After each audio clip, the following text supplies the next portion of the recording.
I want to be approached. I definitely want to be approached. I would love nothing more than a guy to approach me, to have the balls to come up and say, hey, how are you? You know what? I have something that I need to say. I am tired of the men that just don't go for it. They're just so scared. They think that they're gonna get rejected when it's like, bruh, like, just take a freaking chance. I am tired, sick and tired of this, excuse my language, but this pussy energy. Genuine question for you guys. What happened to men being the pursuers? Y'all don't chase anymore. Often tell themselves to never settle. Oh, because we do so much work. Like, once you get into a relationship, we're going to be constantly doing all the work. So if you settle from the beginning, you're going to just be miserable. You're going to be settled. Is the man not doing a lot of work by being a provider? No, not necessarily. Well, what's all the work that the women are talking about doing?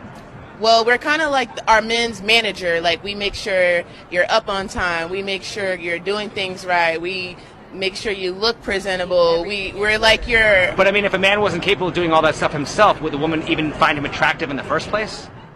No. Well, we don't know that at first. We don't know that. Well, I mean, obviously, a man has to be able to take care of himself in order to have the status and the physique and, you know, all the discipline that, you know, women would find attractive to begin with, right? Yes, but that level is what men require, and what we bring to the table is on two different levels. The Western woman, the American woman, from a standpoint of marriage and family, this is the worst place in the world to choose a wife. Not only the worst place in the world, it's the worst place in the annals of history to choose a wife. Attention to a woman is like crack cocaine. And so she's seeing these things on the internet, and she's got guys in her DM, and they're giving her a false idea of their value. Male attention is monopoly money. Because when you hit 35 and that attention starts to go away and you start looking for men, the kind of men you want, now you're competing with the younger, hotter, more fertile girl. There's a reason that the creator starts, you start to lose your eggs, in the mid-30s? I have daughters. My youngest daughter just graduated from college. She's 22. My advice to them, find the best man you can at your youngest age and settle down with him. And if that man is 40 years old, you'd be okay with it? 40? Yeah. As long as he can provide for her and she loves her, he's going to treat her right, absolutely. As long as they're an adult. It's okay for an 18-year-old or a 19-year-old to have and have sex and put it all out on the internet. She's old enough to do that. She's old enough to be in a relationship. It's always from tradition, and you go to other countries, the same thing. You find younger women with older men because the older man is more seasoned. Okay, so if you're dating in your 30s, this is for you. I need you to stop and I need you to listen because I need some advice, okay? So I'm trying to date. I'm trying. Although I don't feel emotionally ready. I don't feel emotionally available, but I'm trying. And I'll tell you why. I'm going to be 32 soon. Very soon. And I don't feel like I have time to sit at home and get ready and like spend time on myself and heal and all these things, because what if that takes 5 more years? And then what? I'm going to be 35, 36, 37 years old. Now I'm like, okay, I'm ready. Let me go date. No.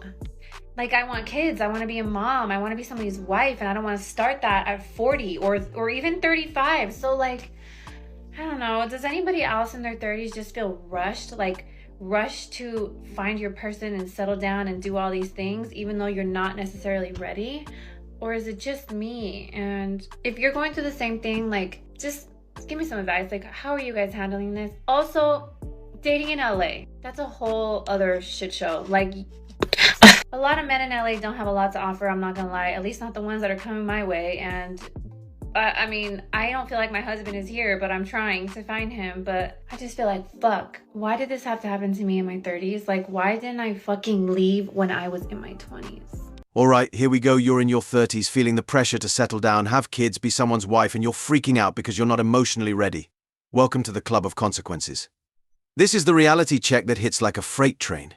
You spend your 20s chasing dreams, building a career, living it up, and now the clock's ticking loud in your ears.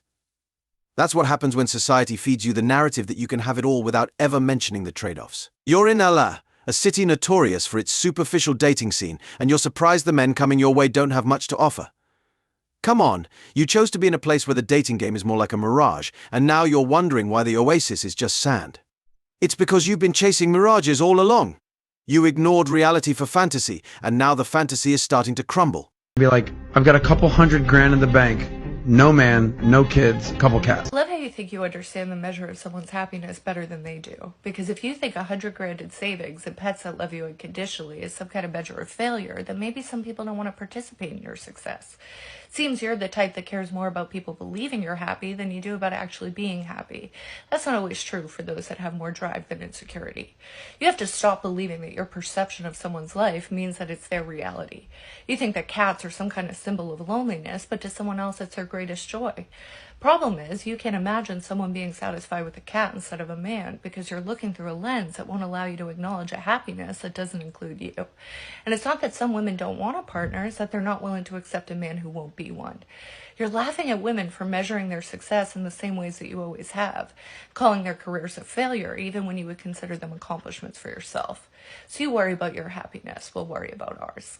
Wow, listening to her reaction, it's evident she's trying way too hard to convince not just us, but maybe herself too.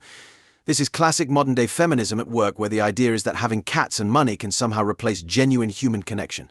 Sure, a woman can achieve all the success in the world, but dig a little deeper, and you'll often find an undercurrent of regret.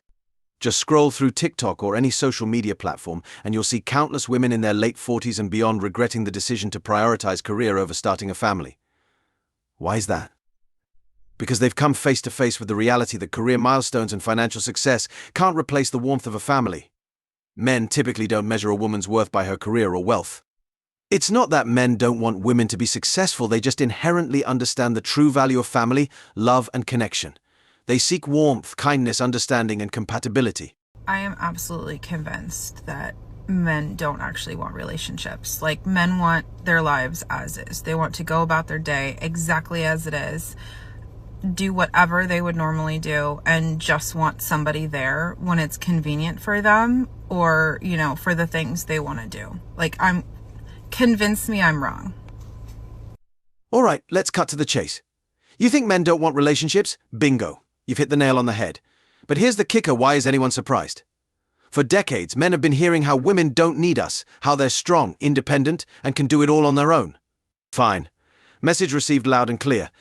Now, we're playing by those rules. Men are tired. We're done bending over backward trying to fit into an impossible mold that keeps changing. We've seen too many good guys get trampled, their efforts unappreciated, their kindness taken for granted.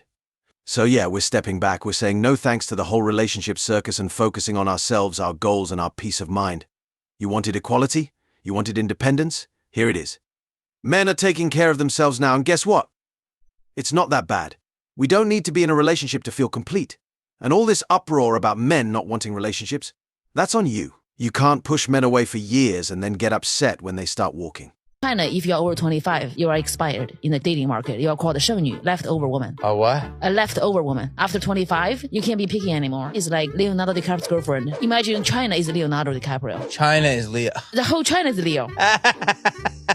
I dare you to say this in America. You go up to American girls and say, you're 25, it's done. You are already done for Leo. They would hate that policy. They do. In China, they do that. How come you never say anything when they come up with the 25? Why don't you say that's how we do it in China? Exactly. I wanted to do that. Let me talk about it. I think Leo is just following Chinese culture. Maybe he eat too much dim sum. He went to Mr. Chow too many times. He just have the Chinese standard. You're over 25, you expired. I just left a restaurant after waiting 30 minutes for a date to show up.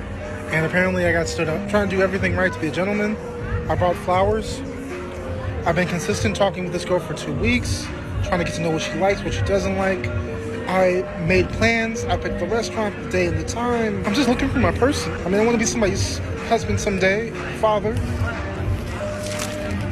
I'm trying to do everything that's right, and I just get stood up. Like, my feelings didn't even matter. There are guys out there that are genuinely lonely.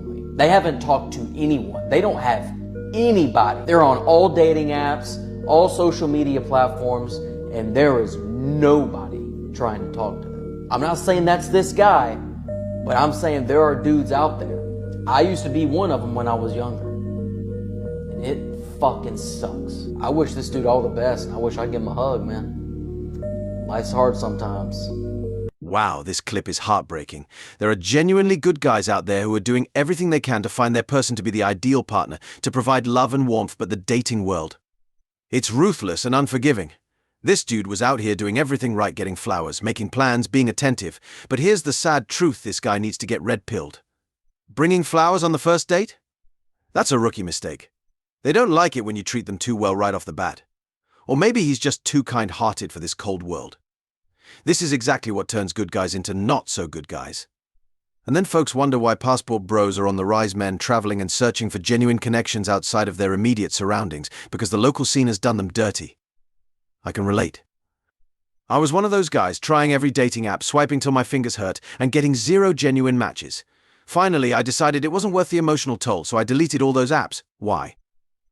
Because my mental well-being is more precious than the empty dopamine hit of a hollow match. One thing I just genuinely do not understand is why guys don't approach girls anymore, like while they're out at the bar. Maybe guys just don't approach me and that's like a personal problem I need to address at a later date. All right, y'all. Here's a question. Why men don't approach women anymore? Glad you asked. Let's get into it, family.